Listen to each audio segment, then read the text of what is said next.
one of Mach-amp of the Day. I'm your host, Ancient Jedi. I'm joined, as always, by the Dark Lord himself, Dark Lord Samadel. How are you Hello. doing? Not too bad, thank you. Not too bad. Good. Uh, Looking forward to my dark, all the things I've got to do over the weekend to make sure I've been evil enough. Oh no, I think you're too nice, deep down. You're a softie, really. Sure. Well, we have got lots to talk about today, so we'll get into it. But yeah, for anyone joining for the first time, this is a podcast we are doing weekly on the UGA VGC Draft League tournament. We're going to be covering week one today. We're going to be looking over some of the highlights from the week, so some of the call outs in terms of teams that have done well, done bad, done poorly, all that stuff. And we're going to be taking a deeper look at one match in particular. We're going to be looking at Dark Lord Samadel's match. So yeah, let's kick off with that. Let's get cracking. So let's look at your matchup this week, Dark Lord. So you were against the Orlando Oshawots, Yeah. and let's look at the matchup that you were given to begin with. Let me get this on screen, Yeah. and let me put this on now. So this was your team versus his. Oh, actually, you can't see that. If I insert some columns here, I can see. there we go. Yeah, that's a bit better. So Yeah.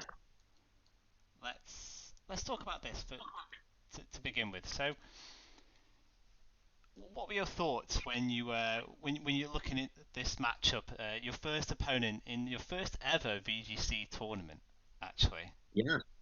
Um, I was taking all aspect of the experience and ability of my opponent aside, which I didn't know much about. I felt confident. I was like, I didn't think he had too much that could threaten me there. Um, like one of my main threats is my katana, which deals great damage. So I was like, what can he really do against this? And at the time, I thought he only had two Pokemon, Rotom Heat and Arcanine. As it turned out, he only had one real Pokemon that could, really threaten it. Well, in terms of the 4 times fire weakness, okay, it is still like a piece of paper when it comes to special Special attacks. defense, yeah. So yeah, a lot of the other Pokemon would still probably one hit KO it, but in terms of what I was really worried about, that was the only thing. Um, Yeah, definitely. I think Cartana had potential here. But also, so heads up for anyone watching, like I feel awful about this because I helped you prep, and we both. Well, first of all, right, we both were just so confident that it was Rotom Heat as opposed to Rotom Wash. We were like, oh, the guy traded Rotom Heat for Rotom Wash. So, oh no, the other yes, way around. So I we think I blundered misread that it. one. Yeah, it was bad. I misread it. I knew he'd made the trade, but I think I got it the wrong way around. Um, No, I was at fault as well there. But then also prepping prepping for this, we did a couple of practice matches, didn't we? And mhm. in those practice matches, I did not experiment with justified Arcanine, and spoiler alert, that was a bad move. Yes, but even so, like my feeling was similar to you. I just did not, I didn't see Arcanine coming, and maybe that was a mistake on my part. I just felt like I had so much kind of water and rain that it would scare off Arcanine. Yeah, But fair play, and and because of that, I felt that really my team was only vulnerable to his special attacking Pokemon. I was like, what's his real physical threats there? And okay, you could say like Crocodile, maybe Hitmonchan, but really they're going to do nothing to Katana. So I was like, it's the special Pokemon I need to be worried about here.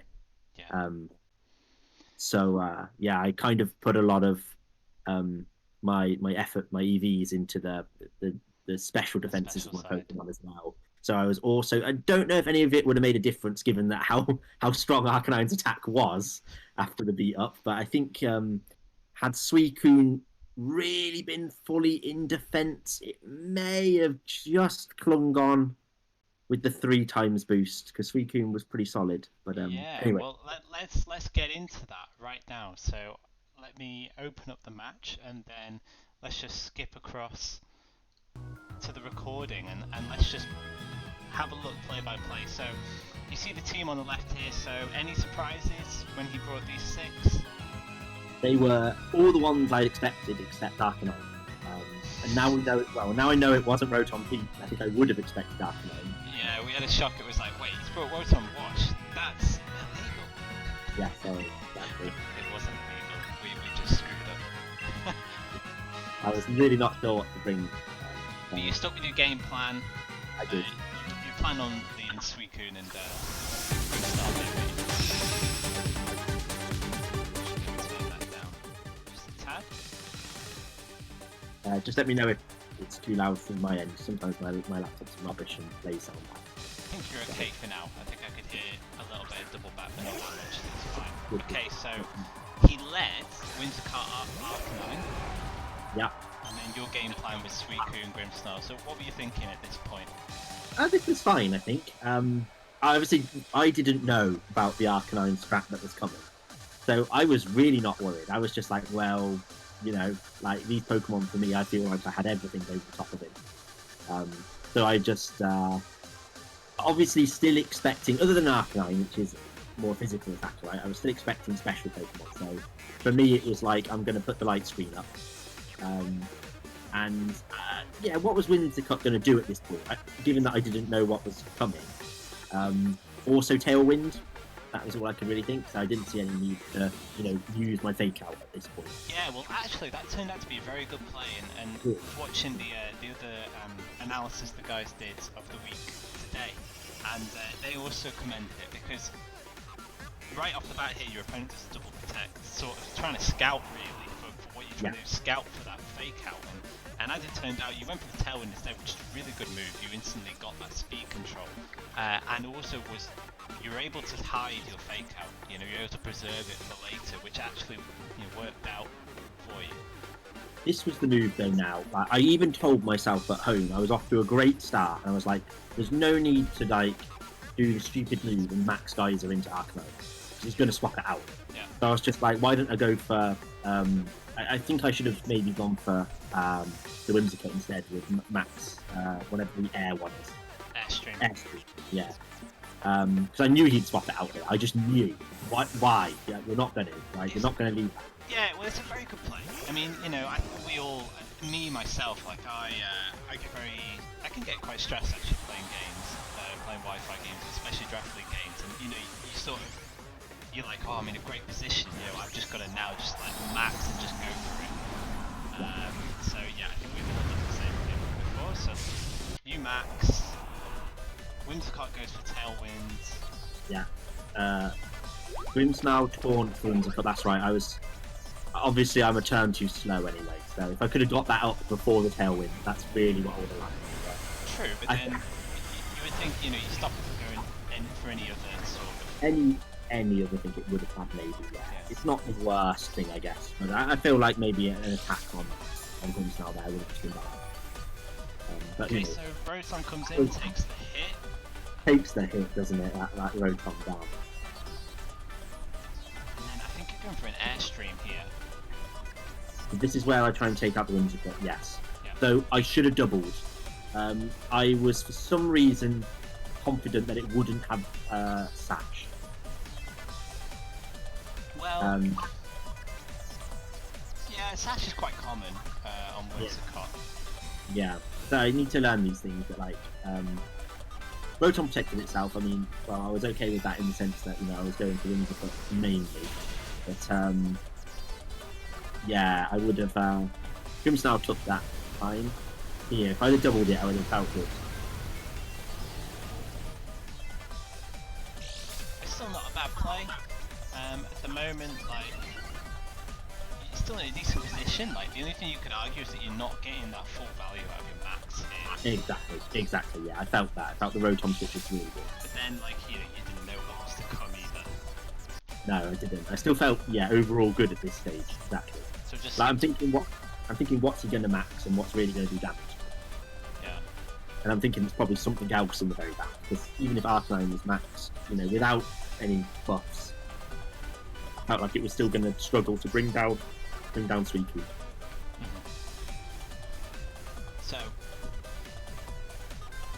So yeah, I wasn't sure what to do here, and I was just like, this Rotom is a joke. So I was like, I've got to take out Whimsicott. You could probably, you take out Whimsicott here, but then, it's like, he stalled out your max, unfortunately, which is good play by him. Yeah.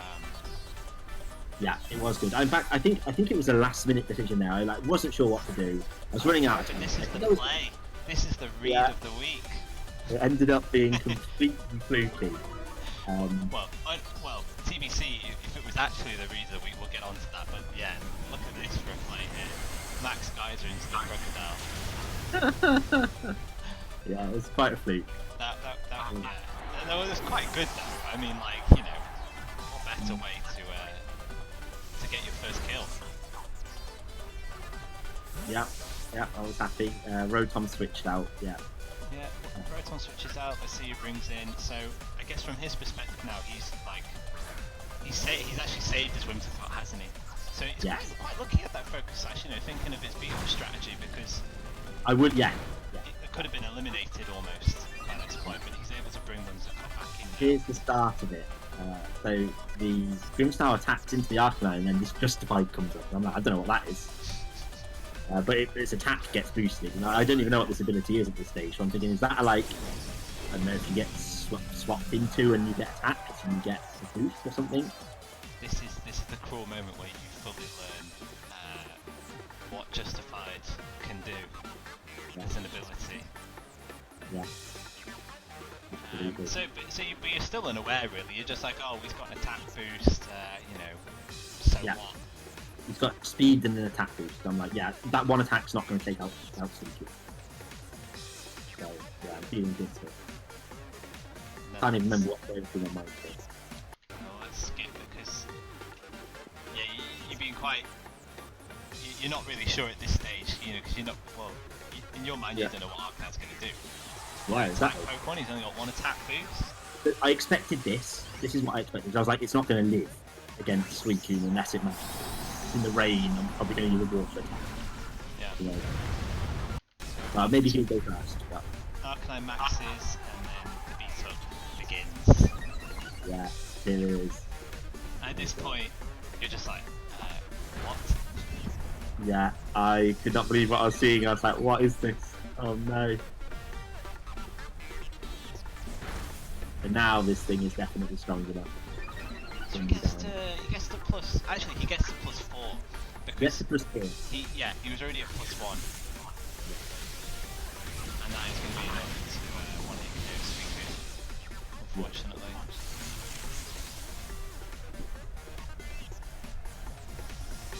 And now I know I'm in a lot of trouble. The Suicune was kind of my main. I was thinking Suicune can dominate this way. Nice extra KO you've picked up here on Grimmsnarl though. Yeah, but... In the grand scheme of things, just take what you can get. I think this is a good play here actually, send out Pelipper, obviously when you're staring in the face of a +4 Arcanine, probably better to keep Kartana in the back. It's not a hard play to make, is it? Yeah, exactly. Yeah.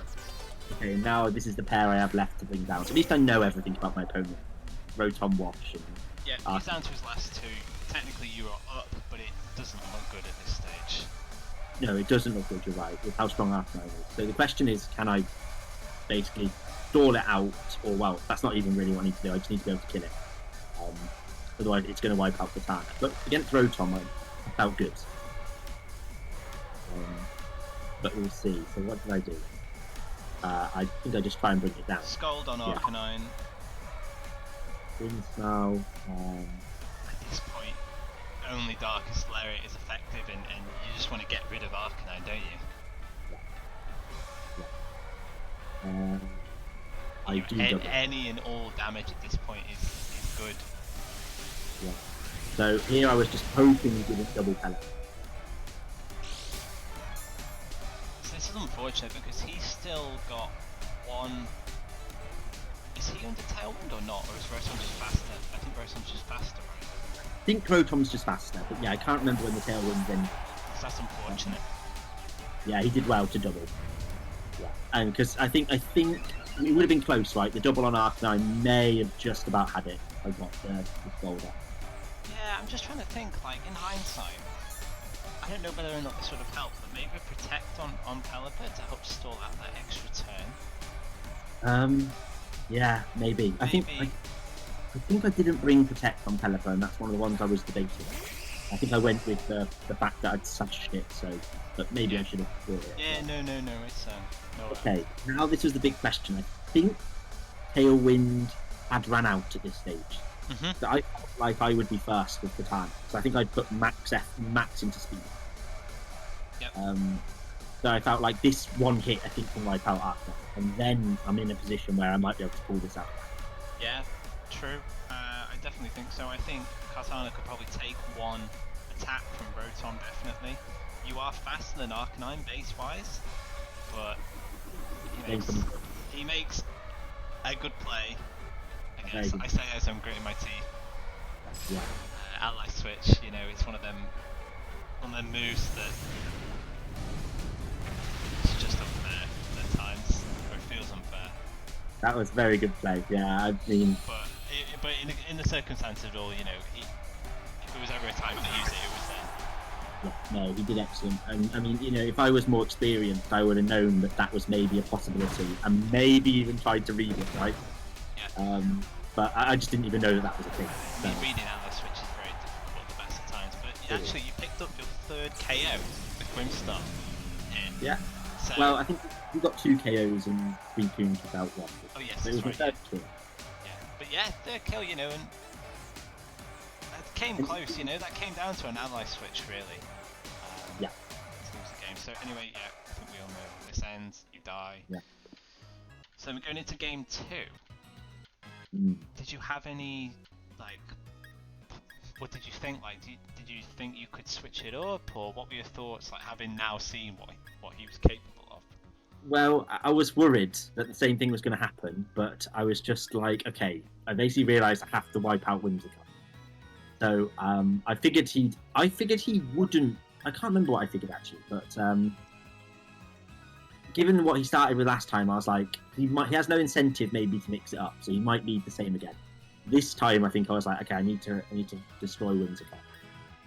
So I think I went the same, and I think my idea was now to fake it out, basically, to stop it having its turn. I did vary it up, didn't I? I did put Pelipper in there. Yes.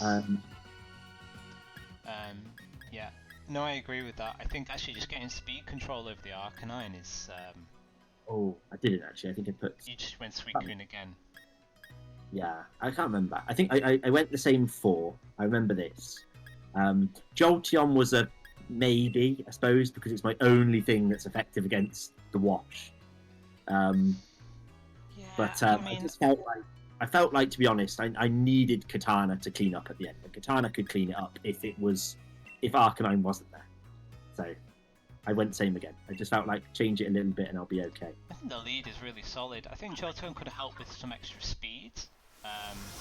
In the sense that right out the gates, without any tailwind or whatnot, he is the fastest Mon on both sides. So yeah, that could have helped. Yeah. UG is in the comments. Yeah, Rotom is naturally faster than Pelipper, so unfortunately you got the double. So this is. Oh, you did okay. So you did leave Pelipper. I did leave Pelipper. Now this is an interesting position now based on the first game because you didn't reveal Fake Out in the first game. And I remember one of my strategies in planning was Fake Out Whimsicott and then attack it with an air move. And for some reason I didn't do that, and I'm annoyed at myself for that, because that was one of my things to get rid of Whimsicott. And I realised it was even more pressing to do that. So I think I just forgot in the moment. I don't even know. I got lucky here as well. The Will-O-Wisp was missed. But yeah, I really should have hurricaned into Windsor now, and then that would have been super good position. Yeah, and I guess you could always follow up the tailwind after, because if you kept your focus sash intact, you probably, in most cases, get tailwind off next turn. Exactly. I think I thought in my head that if I get the tailwind, I'll go before it, but then I realised that. Hang on. Yeah, no. Isn't that still true? Because its move is not. It's an attack move, right? It doesn't get priority. Well, the only exception to that is if Whimsicott now goes for tailwind, then that would definitely happen before any of your attacking moves. But I've faked it out, so it can't. Yes, on that turn, but then it's now with this turn that we're looking at now. Okay, yeah. Yes, you're right. I can't remember what happens here. I can't remember either. Arcanine. It's Rotom. Yeah. Probably expecting a water move into Arcanine. Yeah. But you see, okay, so here, he's able to get off the tailwind, unfortunately. Yeah. And I think that, this is what I thought, right? I thought, okay, it can get tailwind up, but it can't do its beat up strategy. Yeah, true. At this point, we actually felt pretty good because, like you say, you thought, oh, I've eliminated his beat up strategy. Yeah, that's exactly what I thought. I thought I've eliminated the beat up. Okay, he managed to get the tailwind up with the thing. Yeah, which I should have doubled it last time, basically. Got my tailwind up this time. But, yeah. Interesting, he brings Arcanine back in. I guess, now kind of knowing what's going to happen, I guess he might be looking to Volt Switch out his Rotom to get his next spawn in. Yes. But at this point, you weren't to know that. He also has this swap, right? So I think I'm also thinking he might switch places. Switch, yeah, so I'm trying to think about reading that as well. I can't remember what I do. I do just put 2 attacks here. I just attack. Right, I attack into Rotom. And yeah, I think I play U-turn here, which I'm not sure is a good move. I think I should have just attacked. So he decides to max. Big Dog goes for...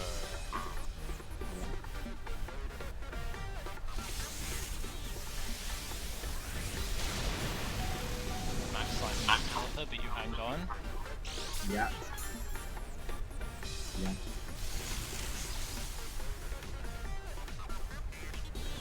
What happens here?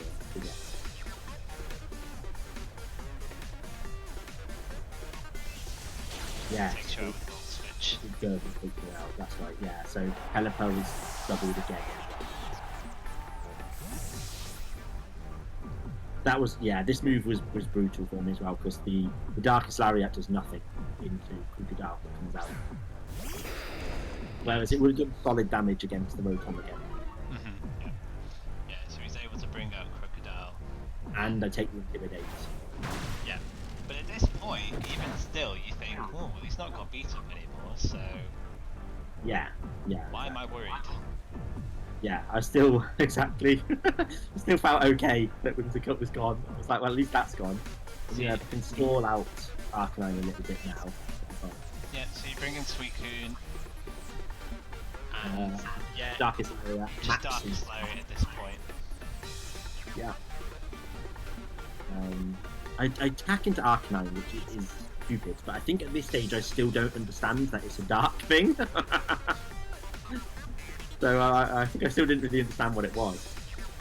Whether it was like your own Pokemon or like if you're attacked into when you switch into. You didn't really understand the mechanics. Yes. I now know. But yeah, Max Suicune. And I'm just basically any attack Suicune does here, I'm just like, it's going to be brutal. This happens again, and I'm like, oh, okay. This is the point where I think, it's such a shame. Yeah. He's able to get to +3. But Grimmsnarl. Oh, does Grimmsnarl get into +4? Yes. I think. At some point. Not at this point. So I think I count this right. I think you definitely died here because of the electric terrain. already been set. No. I think you had a chance to live if the electric train wasn't there. But because it was a guaranteed KO, Right. unfortunately. So yeah, that sucked because you were hoping to tank that hit and then reply, with a water move. Yeah, and now it's GG now because I think he's already faster, if I remember, because I think his tailwind hasn't ended. I think something like that. Yeah, that's true. UG saying Arcanine was life orb as well. To be fair, I can't quite remember the calcs I did, but I just remember that it was brutal. Yeah. I'm like, he doesn't have ally switch, and I should go first with Katana, and I think Katana can kill Arcanine, or maybe get close. But I think he still had one turn of tailwind, so it was just. I think he still does at this point, yeah. Yeah, he has last turn, I think. And because this game was a much quicker game, last game, the turns were a bit more spaced out, and so Tailwind was able to run out, but he's just wiped through the team quickly, unfortunately. Yeah. Yeah, that's his turn of tailwind. Yeah, so I felt close in both games. Ally switch and one turn of tailwind. Even with my mistakes, ally switch and one turn of tailwind, and I would have been a closer fight. Yeah, definitely. And despite the fact that you came into the game, you didn't know about Rotom Wash, you didn't know about beat up, justified strats. Like, I think you did pretty well, all things considered. Yeah. Okay, that's good. Definitely. So. Yeah, of course. And so this. So I think he's just trying to completely cover himself at the end game. I'm not sure what he's taunting for, perhaps like a reflect or something. Maybe. I don't think he's seen your fourth move, so yeah, I'm not sure what he was thinking here, but maybe a reflect. But yeah, then he high horse powers, and then that's GG. I still credit Grims now, the servant of the Dark Lord. Yeah, he did well. He picked up like 3 kills overall, I think, didn't he? Two. He only got 2, but only 2. Yeah, but he did well. Oh well, no, well played. I think given that was your first competitive battle ever. Yeah, just a shame the blade of the Dark Lord in Katana did not really get to strike its prey. Hopefully in some future weeks we will have that to enjoy. But no, well played to the Orlando Oshawots. I was well and truly beaten by that strategy. Yeah, definitely. But with the beauty of the draft league, one loss, you can still definitely recover from, and you'll grow as the league progresses. UG's here has commented saying you needed the ring of the Dark Lord. Yeah, exactly. Maybe that might have helped. Okay, so that was our in-depth analysis concluded. So let's now jump back to the results for the week overall. So that was a 2-0 win game to the Orlando Oshawots. But if I zoom this in here, so what else do we have? So the Charlotte Beedrills, there were actually quite a few 2-0 wins. There was only one game that went to 3 games, or 3 sets rather. So yeah, like this game was quite close, but then a lot of other 2-0 wins. Interesting. So let's go through them one by one. So the Charlotte Beedrills beat London Lucario's 2-0. That was a very interesting game. We'll recap on that in a short while. The South Croydon Swords beat the Lilycove Lycanrocks by 2-0. The Welsh Waylords beat the Cardiff Kamalas by 2-0. The Amateur Alchemy's very scary team there beat the Southeast Lux Rays by 2-0. And then this was our 2-1 game. So the Crimmage Colossals, unfortunately, they won their first game, but then they suffered a comeback from the Somerville Scraggies. This was a great game to watch, and Somerville Scraggies ended up taking that to 2-1. So the game you just watched there, Orlando Oshawots beat Dark Lord Greninjas 2-0. My team, the Moodside Marax, beat the Bavarian Landers 2-0. And then there was one match this week that was postponed to the end of the season. It was played in part, but then due to a Wi-Fi disconnection in the third game, it was agreed by moderators that it just be sort of ruled out and replayed later in the season. So, in terms of the table, this is what it looks like. So, Charlotte Beedrills, as we'll come on to at the moment, in their game got 8 kills and 0 deaths, which was an amazing first game for them. And they're at the top of the leaderboard with that KD, that 8 KD. Welsh Wailords are behind them with 5. Musa Marax, me, behind them in 3rd and 4th. And then the rest of your top 6 are the South Croydon Saws, Orlando Oshawots, and the Amateur Alchemies. And you, Douglas Samadell, have dropped to 14th in the table. Not about positioning the table at this stage. No, not at all. I mean, we're showing the table on Mach-amp of the day in the first week, and we all have to take it with a pinch of salt, don't we? Definitely. Looking at the Pokemon here as well. So for the Charlotte Beedrills, that Entei getting 6 kills, ranks the top leaderboard of the Pokemon. Unfortunately, the Arcanine, which we were just witnessing, has just come below it in 2nd place, getting 5 fortunately for all our Arcanine fans out there. Yeah, we've got the 2 Fire Dogs at the top here. Yeah.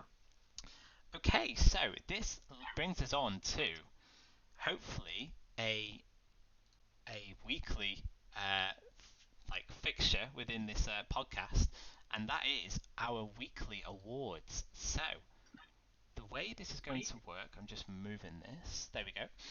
So the way this is going to work is each week we're going to review all the matches, and we're going to actually, first of all, we're going to get the players in the league to send us nominations for each of these categories. So we've got 5 categories for awards that we're going to be handing out each week. So we have, let's just go through them start to finish. So first off, we've got Game of the Week.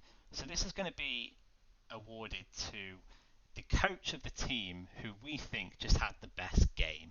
Now, this might be in terms of strategy, it might be in terms of game plan, prep, execution, whatever. They just had the best game, and well done to them. I'm going to give them that award. Second off, we've got Play of the Week. So this is going to be awarded to the coach of just a single moment in their game where they demonstrated like real quality play. Like maybe it was like a good read, a good prediction, like Dark Lord Samadell's Max Geyser into the Crocodile, all these things. Totally predicted. Of course, totally predicted. Or it might be like a clever switch out, and a clever repositioning or something. But yeah, we're going to be award this for the greatest play that we've seen throughout the whole week. And then we've got Blunder of the Week. So this is just, I mean, as you would think, yeah, if anyone has screwed up, maybe misclicked or done something, a little bit suspect, perhaps they, I don't know, punched a ghost or something. Oh, how stupid could that be? Then, yeah, they can be nominated for this category. Then we've got Hacks of the Week. So anyone unfamiliar with sort of Pokemon terminology, hacks refers to RNG, like bad luck, basically. How unlucky have you been in the game? And we're going to award this to the coach that suffered, the harshness of the RNG rather than benefited. So, anyone that's been in particularly unlucky in the week. And then our final award is Commiserations of the Week. So, do we think that someone, just missed out, but, had a really good game and unfortunately they just lost through reasons X, Y, or Z? Then we've got another award for them at the bottom. So yeah, those are our 5 awards. So the way this is going to work is, I've actually decided the awards this week, and so I'll be revealing them in a few moments. But the plan is for us to pick one coach, one coach each week, a new coach each week, from our division, to select and award the awards themselves. So hopefully they come on the channel and present them. That'd be awesome. So that's our plan.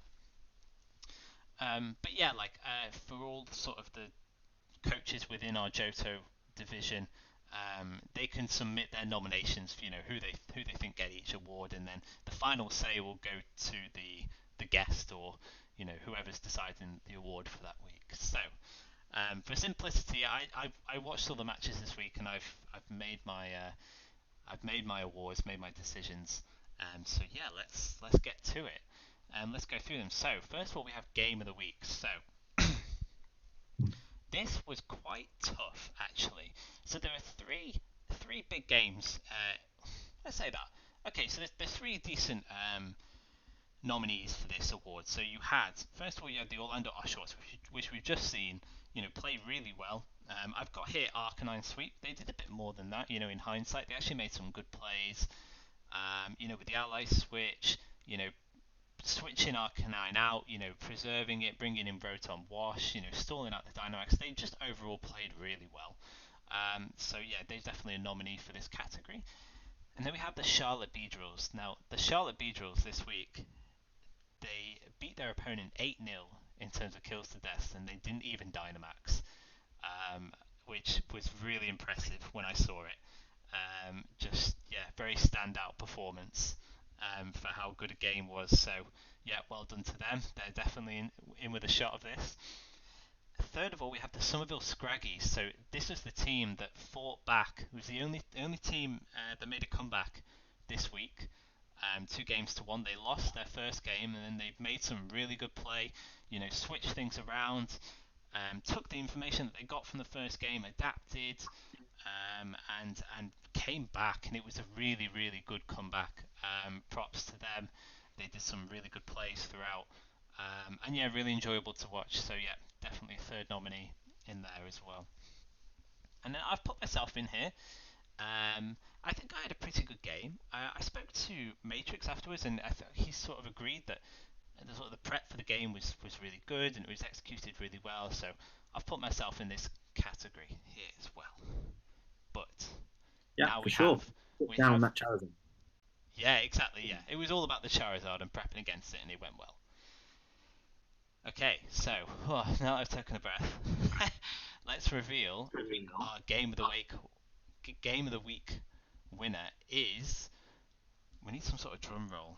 I think in Yeah. future we'll have some like drum roll like sound effects. But yeah, here we go. It is the Charlotte Beedrills. Really, this week, unfortunately, even though the other games were really good, I, it's just unfortunate that they happened to be in the week that Charlotte Beedrills, won 8-0 without Dynamaxing. Very, very impressive by them, and I had to award Game of the Week to them. So, yeah, well done, Charlotte Beedrills. And let's take a quick look of that battle.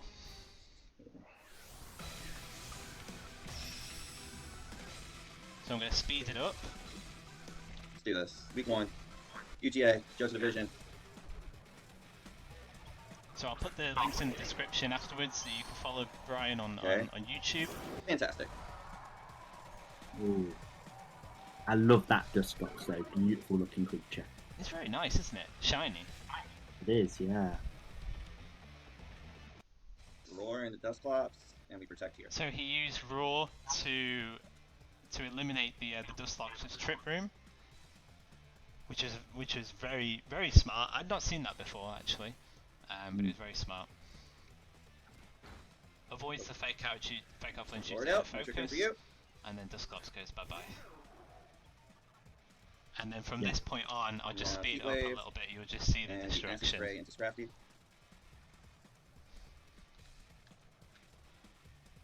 Yeah. The London Lucarios really relied on that Trick Room coming up. Yeah, unfortunately this is a team that was heavily Trick Room, and so if they couldn't get that speed control, it was always going to be very difficult. And you just say this, you're just going to see now this Entei with Heat Wave is just going to sweep through. So even Heat Wave there does a lot to Torkoal. Torkoal bringing in the sun actually for Entei, a bit unfortunate there. Mm.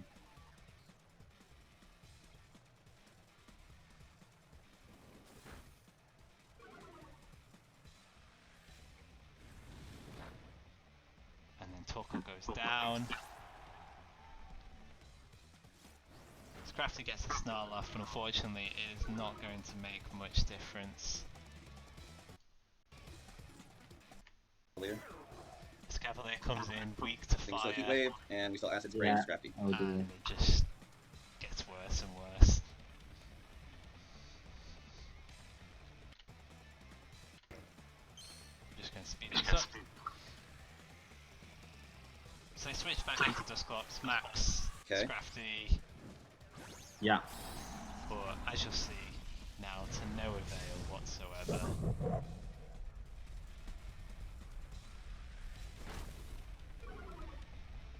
Should still just be able to. Yeah, it's okay. That's fantastic. Wow. Scrafty goes down. Entei really doing a good job this week. Damn. Can see why they made a movie about this Pokemon. Now, Heat Wave and Taunt onto Dusclops. And then when he couldn't roar it out, he still had Taunt to deny the Trick Room. Yeah. Right at the end here. So the second game very much mirrored the first. Unfortunately, the strategy didn't change. The two leads didn't change. It was just destruction. It was just very well played. Yeah, and the Dusclops can't do anything. Heat Wave. Snarl. Yeah. Only thing I remember the difference in the second game is it's got a Zoomeril in. Yes. So Azuriel tried to come in and defeat Entei, but it didn't work. Did it? No, it didn't. And yeah, actually, Brian was very I don't think I minus calm. one might be able to. Like, I was just so Let's just impressed wave how And Snarl. like how calm and calculative this was. Like Absolutely. brutal. Right. I took game You one. don't want to see me when I get a KO on a Pokemon. Exactly, me too. I'm here like, whoa, Me too. like really stressed, but like, oh, Brian's just cool as a cucumber. Loved it. So, Absolutely. well done, Brian. Well done, the Charlotte Beedrills. You are our game of the week. Okay, so let's move on to play of the week. So there was lots here. I'm just going to quickly just run through them. So, Southeast Luxrays. Let's just mention them to start with. So they were facing the Amateur Alchemies, and now Amateur Alchemies have a very scary team.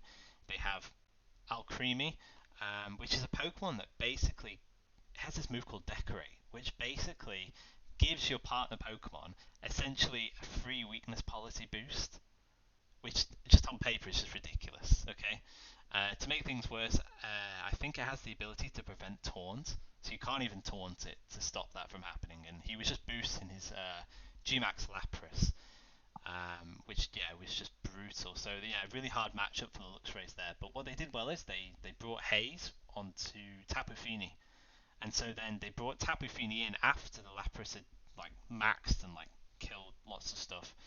And was able to haze away all the boosts and sort of bring him back to a normal playing field. So I thought that was really, really good. Let's go to the South Croydon Saws. They made this really cool play with Tornadoes. They gave it, so they were facing a very heavy Intimidate team, and Tornadoes gets this ability called Defiant, where it actually gets a boost if it gets a +2 attack boost if it gets any of its stats knocked down. So actually using this to his advantage, there was a moment in the game where he maxed Tornadoes and he used a max Darkness, and then the opponent maxed their Corviknight. This is just so. There's so many things to this. The Corviknight's mirror armor reflected back the negative boosts that Max Darkness gave to his team, but it reflected it back onto the Tornadoes to then give him another boost, which I just thought was just crazy. I was like, oh wow. Like at first I was like, what's he doing? But then I saw Tornadoes at like +3 or +4 attack, and so yeah, that was very, very good. Dark Lord, I've put in your Suicune play here. So the max guys onto the Crocodile, I thought was genius. Absolutely, yes. That is Yeah, quality. exactly. You're denying that switch in. Yeah, there you That's go. my best moment of my season so far. That is. And it was your first kill of the season. Like my first kill of the season. Yeah. Get out of here. So yeah, you've been nominated for Play of the Week. Welsh Wailords. So what they did was they were in a position where their Max Moltres was about to die from a Max Kabutops. But instead of either letting it die or trying to go for a double protect, they switched it out. They brought Primarina in, and then they used coaching on their Primarina so that Primarina gets a defense boost and is able to live the Max Rockfall as it comes in, and he's able to reposition, save his Moltres for later. I thought it was an amazing play. I'd not seen anything like that, and as it was happening, I was like, oh wow, that's really, really good. So well done. And then the Orlando Oshawots, I put them in at the end here because on your match, Dark Lords, they did make that good play right at the end of game one with that ally switch. It really, sort of put the game in their hands. So well played to them. But I have given it to the Welsh Wailords. So congratulations to them. They have won Play of the Week, and let's just take a look at that play.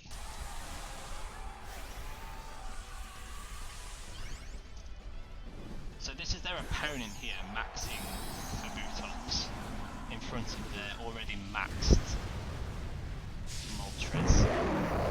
That's a nice creature maxed. Look at that. Yeah, it's shiny too. So Moltres goes for max guards, predicting the max rockfall, which is good play. Just speed this up a little bit. So Kabutops goes for max rockfall and goes into the protect. But now this is where the play of the week comes in. So he doesn't just sit there, he doesn't go for the double or anything like that. You know, he thinks, oh, I have a way to reposition him.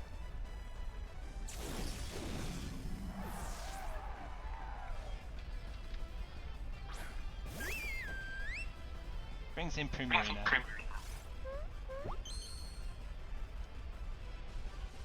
And then his Mienshao gives him that defense boost.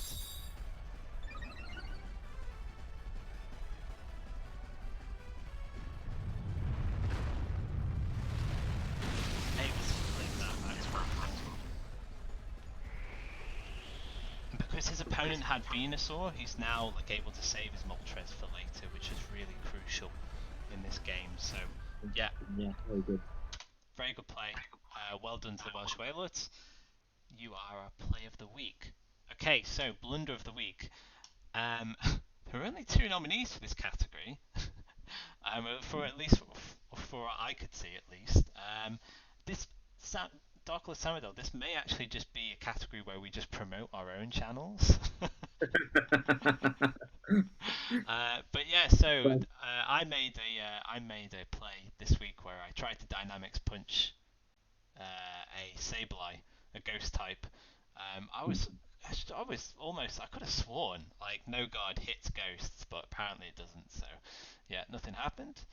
Bit of a blooper there, and then Dark Lord, I've put your Darkest Layer into Arcanine on here, but actually I think that's a bit unfair. I think you really just needed damage on that Arcanine, didn't you? And it was the only thing you could have done.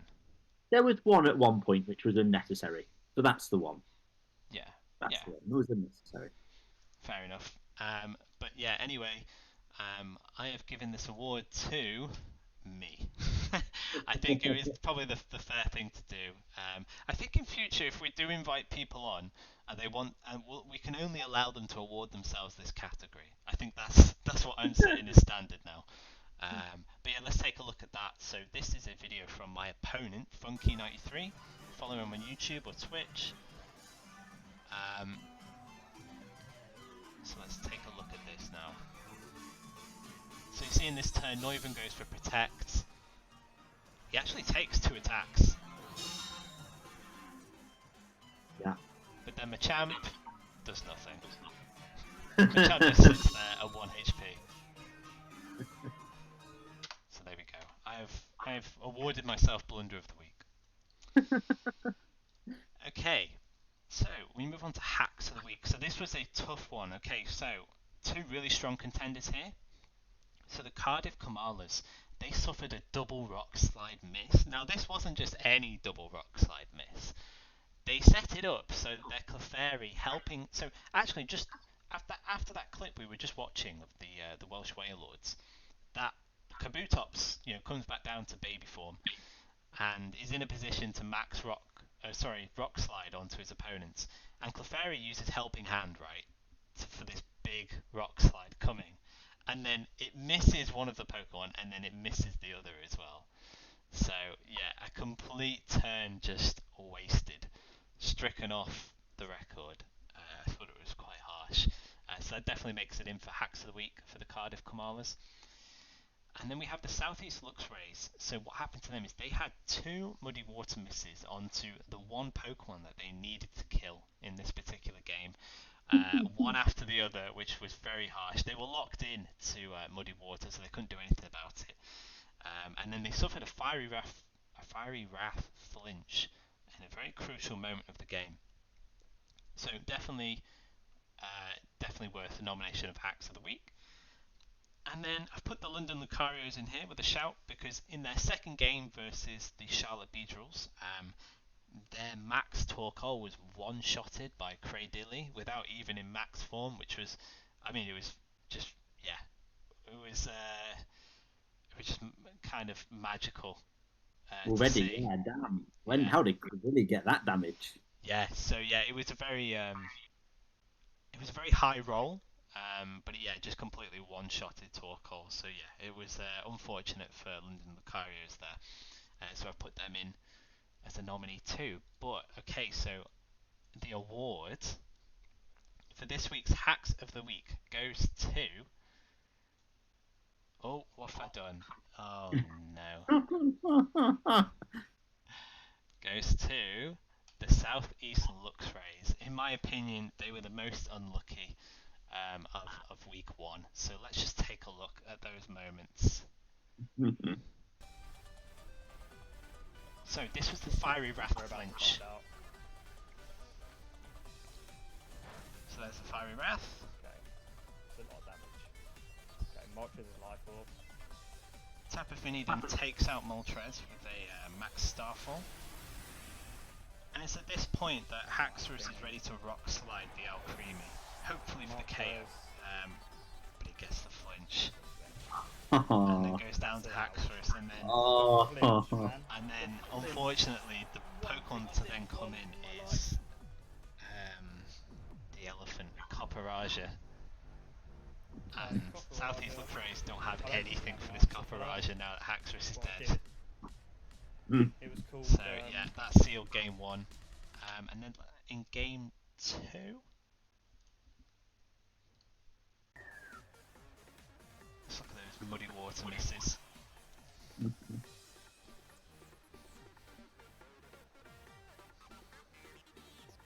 So it misses the Beheem. Wow. When the Beheem's on like about not even a third health, like 30%. Yeah, it's going into Copperaja, and I mean, like, what's the point? That Yeah. thing's a steel block. This one. Oh, all that damage. To be fair, he does benefit from a missed power whip there,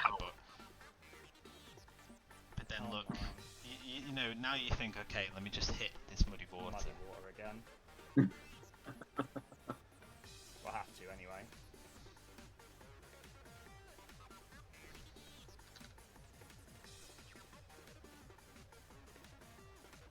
And it misses again. Again? Oh, now just give him trick room. Brutal. I mean, fair play to, you know, Just giving him trick room. keep going under such circumstances. You know, with the flinch as well in the first game, it was just not the Southeast Luxrays day. That's terrible. So they are our winner of Hacks of the Week. And now finally, we have Commiserations of the Week. So I've nominated you, Darklet Termidel, for this one. I think, considering it was your first competitive VGC game, and you know, like, actually they were quite close games. You know, game one came only down to an ally switch, and then game two, like, you know, potentially if you'd have got Tailwind up in the first turn, or no, if you KO'd Whimsicott in the first turn, you know, it could have been different. So yeah, two close games there. But then also I've got in the Crimmage Colossals. So they suffered the 2-1 comeback defeat by the Somerville Scraggies, and as I learnt today actually, Dave actually misclicked during game two. He was meant to max his Tauros, but having sort of been doing on dad duties at the time, he was kind of had his hands full and accidentally misclicked, and you know, he wanted to max his Tauros, he didn't. Tauros died. Ended up having to max Fletchinder instead, and so yeah, had this like tiny little big bird in the sky, and yeah, so like, you know, and then game three, like, obviously he came back into it and like he led with his strong mode, but then unfortunately it didn't work out for him. So I've awarded the Commiserations of the Week I've done it again, haven't I? There we go. I've given it to Dave. I've given it to the Crimmage Colossals. So let's just have a look at that moment where Yeah, this feels really obvious, but it feels he like maxes his Fletchinder. So this is from the Somerville Scraggies channel. Go check them out. it also let me have this close contact Really, really with enjoyable the commentary throughout. Loved watching it. And really great game as well. I did almost run choice band. So this is the moment in the game, I think, where he misclicked. He was meant to max his Tauros in this turn. Something from Porygon Z, so I probably also didn't believe that expanded course if I did not have that. So you know what? Not regretting my item choice. Let's see how much this does. If he maxes or not. Sorry. What's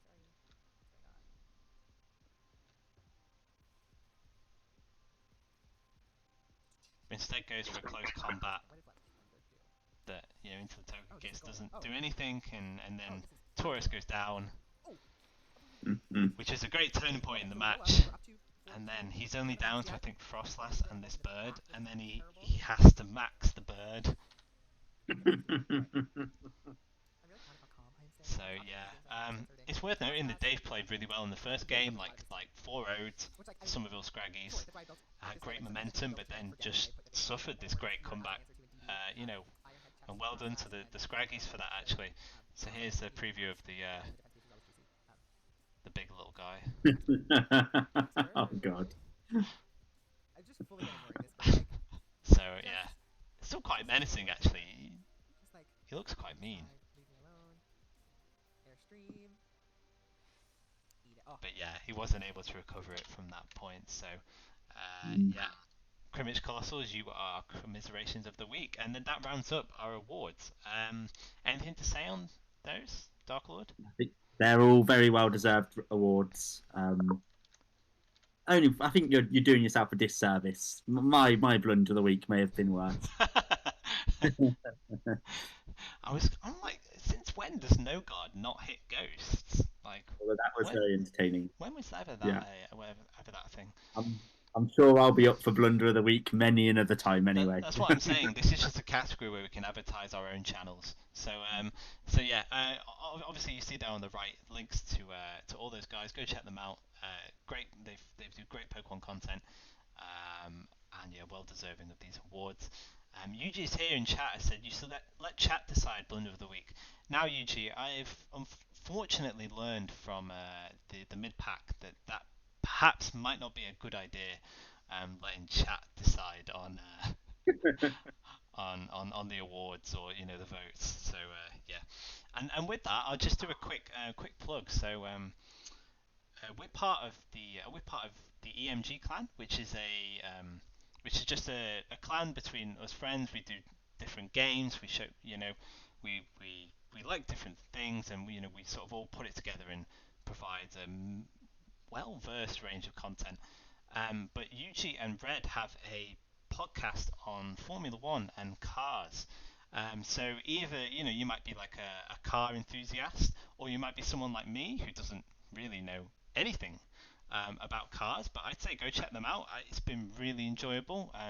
They do a session each week on a Sunday, and it's on YouTube and Twitch as well. So that is the mid pack.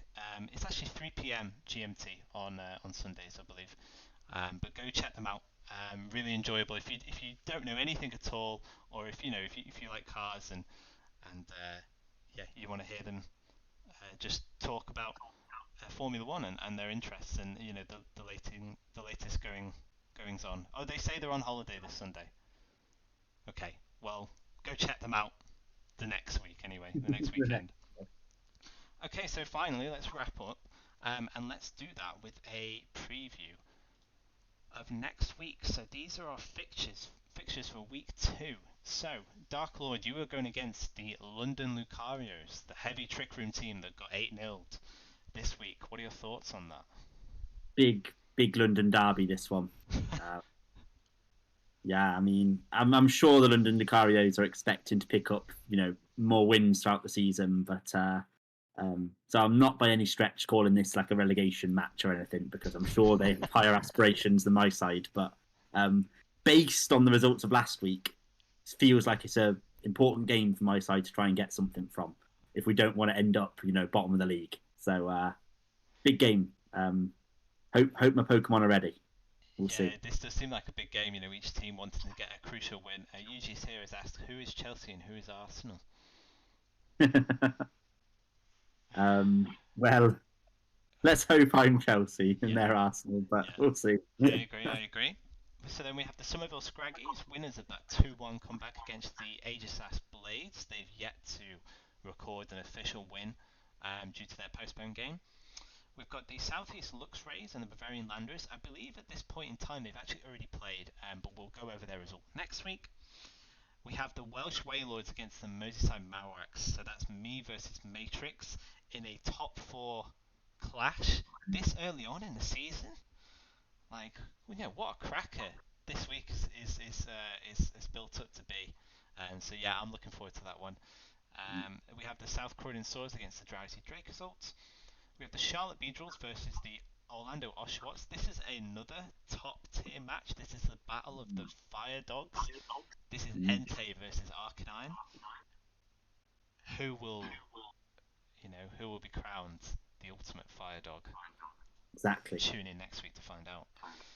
And then we have the Lily Cove Lycan Rocks against the Crimmage Colossals, both wanting to record a first win of the season there. And then the Cardiff Koalas against the Amateur Alchemy and their very scary team. And that's our preview for next week. Any other thoughts there, Dark Lord? Nothing from me. Just excited. Yeah, cool. And also, just an announcement: we're going to have a guest on our podcast next week. So we're going to have Matrix featuring on Mach-amp of the Week, coach of the Welsh Wailords. We're going to probably go over our match in detail, and then he's going to be deciding our awards of the week. So really looking forward to that. Really looking forward to have Matrix on. Me too. It's going to be great. But that's it from me. Anything else, Dark Lords, before we go? That's it from me. Awesome. Okay. Well, thanks for tuning in, guys, and see you all next week. Take care.